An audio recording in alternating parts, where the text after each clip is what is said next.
کیونکہ ہمارے معاشرے میں یہ بات بھی عام ہے کہ کچھ لوگ پروفیشنل ہوتے ہیں استخارہ کرنے والے، کہ لوگ ان کے پاس جاتے ہیں اور کہتے ہیں کہ اچھا یہ لڑکے کا نام ہے، یہ لڑکی کا نام ہے، آپ اس کے بارے میں بتائیے کہ یہ رشتہ کامیاب رہے گا یا نہیں رہے گا. اب آپ دیکھیے کہ ایک تیسرے شخص کو کہاں سے پتا چل گیا، اس کے پاس کون سا سورس ہے یہ جاننے کا کہ اس نے کل کے فیوچر میں جھانک کے دیکھ لیا آج یہ رشتہ کامیاب ہوگا یا نہیں ہوگا. ایسی چیزیں بھی انسان کے لیے توہمات کے دروازے کھولتی ہیں اور اس کے لیے پریشانیوں کا سبب بنتی ہیں، اور ایسی چیزوں پر بھی یقین نہیں کرنا چاہیے کیونکہ اللہ کے سوا غیب کا علم کسی کو نہیں. اچھا، پھر بعض لوگ یہ کہتے ہیں کہ کسی اور کو کہتے ہیں کہ تم میرے لیے استخارہ کر کے دو.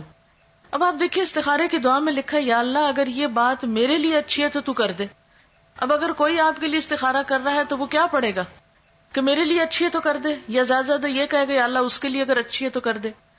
اچھا، بعض لوگ استخارے کے ساتھ خواب کو لازم کر دیتے ہیں. وہ کہتے ہیں استخارہ اور خواب لازم و ملزوم چیز ہے. اکثر لوگوں کو کہا جاتا ہے استخارہ کر لیں تو پھر وہ کہتے ہیں اتنے دن استخارہ کیا ہمیں تو کوئی خواب نہیں آیا ابھی تک. ہمیں بہت سے لوگ اس پہ پریشان ہوتے رہتے ہیں، ہمیں نہیں سمجھ آتی، کوئی خواب نہیں آیا ابھی تک ہمیں. یاد رکھیے کہ قرآن اور سنت کی روشنی میں استخارے کے لیے خواب کا آنا کوئی ضروری نہیں ہے. وہ سمپلی کیا ہے، ایک دعا ہے، یا اللہ اگر یہ کام اچھا ہے تو مبارک ہو جائے، آسان ہو، نہیں اچھا تو اس کو ہٹا دے، دور کر دے مجھ سے. اگر آپ کی دعا قبول ہو گئی تو اس کام میں اگر بہتری ہوئی تو ہو جائے گا، اور اگر ہو گیا تو وہ مبارک ثابت ہو گیا، اور اگر بہتری نہیں تو وہ بات بننے ہی نہیں پائے گی. تو استخارہ نہ تو نکالا جاتا ہے اور نہ ہی نکلوایا جاتا ہے، استخارہ تو کیا جاتا ہے. اور استخارے کا مطلب کیا ہوتا ہے؟ خیر کی دعا مانگنا. ہمارے ہاں اس کا کانسیپٹ کیا ہے کہ ہم یہ سمجھتے ہیں کہ شاید استخارہ غیب کا علم جاننے کا نام ہے. اس کو ہم نے ایک طرح کی فال بنا لیا ہے، جبکہ فال لینا بھی اسلام میں پسندیدہ نہیں ہے، کیونکہ غیب کا علم تو اللہ کے سوا کسی اور کو ہے ہی نہیں. کل کیا ہونے والا ہے یہ کسی کو نہیں پتا. کوئی شخص بھی جو یہ غیب دانی کا دعویٰ کرے یا اس قسم کی کوئی بھی باتیں کرے وہ ہمارے دین میں پسندیدہ نہیں. اسی لیے ہمیں کسی نجومی کے پاس جانے سے منع کیا ہے، ہاتھ دکھانے سے منع کیا ہے، چھپی باتیں معلوم کرانے سے اور ذائچے بنوانے سے منع کیا گیا ہے، کیونکہ یہ ساری چیزیں انسان کے لیے نقصان دہ ہوتی. انسان توہمات کا شکار ہو جاتا ہے، انسان کوئی ڈیسیژن نہیں لے پاتا. اسی لیے ہمارے دین میں ایسی کوئی چیز نہیں کہ کالی بلی آگے نظر آ گئی راستے میں تو یہ منحوس ہے، یا کوا بول پڑا تو کوئی آ جائے گا، یا جوتی الٹ گئی تو کچھ ہو جائے گا. یہ چھوٹی چھوٹی چیزیں جو ہمارے معاشرے میں ہر کلچر میں کچھ نہ کچھ ایسی باتیں عام ہوتی ہیں کہ صبح سویرے اگر فلاں شخص سے ملاقات ہو گئی تو یہ میرے لیے اچھا نہیں. ہمارے دین میں کیا ہے کہ ہر خیر اور شر کا مالک اللہ ہے. کوئی کسی کو نقصان نہیں دے سکتا جب تک اللہ نہ چاہے، کوئی کسی کو فائدہ نہیں پہنچا سکتا جب تک کہ اللہ نہ چاہے. اس لیے ایک مومن جو ہوتا ہے وہ لوکانیات پہ، یعنی کاش یہ ہوتا، کاش وہ ہوتا، وہ اس پر اعتماد نہیں کرتا، اور نہ اس کی زندگی میں کاش ہوتا ہے. اور بہت زیادہ کاش کہنے سے بھی منع کیا گیا ہے کیونکہ یہ شیطان کا دروازہ کھول دیتا ہے. یعنی شیطان کو انسان کے دل میں وسوسے ڈالنے کا موقع مل جاتا ہے، انسان کے دلوں میں حسرتیں پیدا کرتا ہے. اب بعض اوقات ایسا ہوتا ہے نا کہ کوئی عزیز رشتہ دار گھر سے نکلتا ہے، اچانک کوئی ایکسیڈنٹ ہو جاتا ہے تو عموماً لوگ کہتے ہیں کاش آج وہ جاتا ہی نہ، کاش وہ آج ایسا نہ کرتا تو ایسا نہ ہوتا. تو بات یہ ہے کہ کاش کی وجہ سے کوئی چیز ٹلتی نہیں. تقدیر کے اوپر ایمان ضروری ہے، اور تقدیر پر ایمان لانے والا مطمئن ہو جاتا ہے، پرسکون ہو جاتا ہے، خوش رہتا ہے. کیونکہ اگر ہم تقدیر پر ایمان نہیں بھی رکھتے تو بھی آپ دیکھیں کہ اللہ کے فیصلوں کو ہم ٹال نہیں سکتے، ہم اس میں تبدیلی نہیں کر سکتے. اس لیے استخارہ غیب جاننے کا ذریعہ نہیں ہوتا. اس کا مسنون طریقہ کیا ہے؟ استخارہ کس طرح کرنا چاہیے؟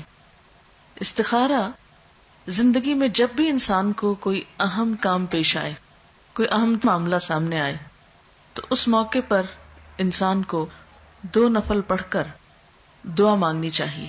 2 نفل اس بات کے، اور وہ مسنون دعا کیا ہے؟ وہ مسنون دعا ہے اللہم انی استخیرک بعلمک واستقدرک بقدرتک واسألک من فضلک العظیم فانک تقدر ولا اقدر وتعلم ولا اعلم وأنت علام الغیوب اللہم ان کنت تعلم ان هذا الامر خیر لی فی دینی ومعیشتی وعاقبت امری فاقدرہ لی ویسرہ لی ثم بارک لی فیہ وان کنت تعلم ان هذا الامر شر لی فی دینی ومعیشتی وعاقبت امری فاصرفہ عنی واصرفنی عنہ وقدر لی الخیر حیث کان ثم اردنی بہ. یہ ہے مسنون دعا. اس کے بارے میں حدیث پاک میں آتا ہے، حضرت جابر رضی اللہ تعالی عنہ کا بیان ہے کہ نبی صلی اللہ علیہ وسلم جس طرح ہمیں قرآن پڑھایا کرتے تھے اسی طرح ہر کام میں استخارہ کرنے کی بھی تعلیم دیتے تھے. فرماتے جب تم میں سے کوئی کسی اہم معاملے میں فکر مند ہو تو 2 رکعت نفل پڑھے اور پھر یہ دعا پڑھے. یعنی آپ صلی اللہ علیہ وسلم جیسے قرآن پاک کی کوئی سورت سکھاتے تھے ایسے ہی یہ دعا سکھاتے تھے اپنے صحابہ کو. اور ساتھ ہی کیا تعلیم دیتے کہ جب بھی کوئی اہم کام ہو، اہم معاملہ ہو تو کیا کرو؟ نفل پڑھ کر یہ دعا پڑھو.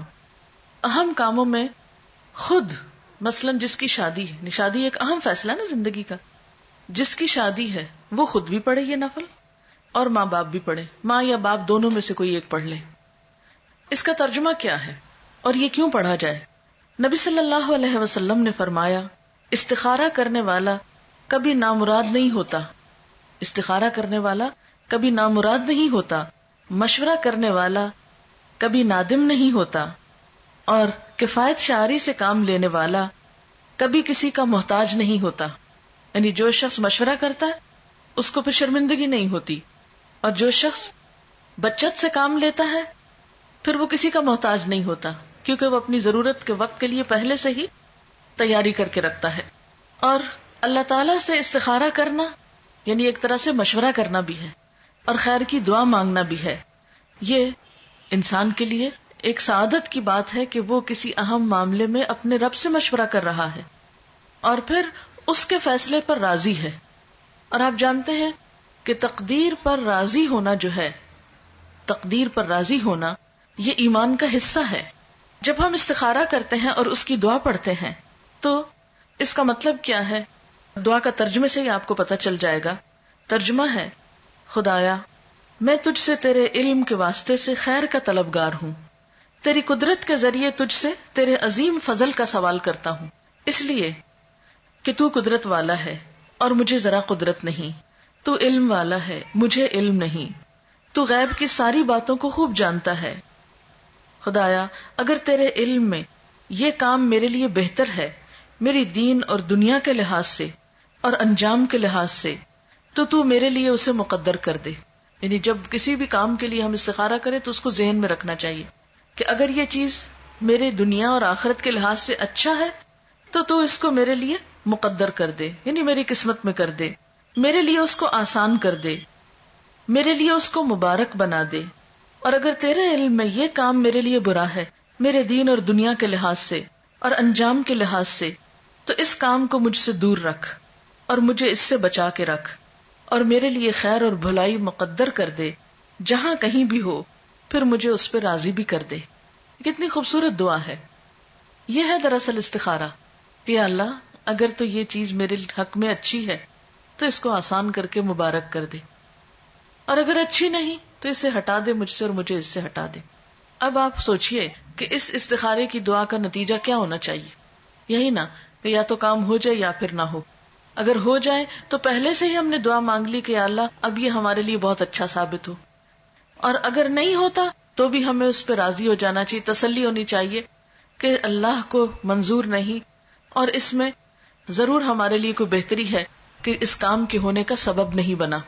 اور اس طرح انسان جو بھی فیصلہ کرتا ہے اس پر نادم نہیں ہوتا، پشیمان نہیں ہوتا، بعد میں پچھتاتا نہیں.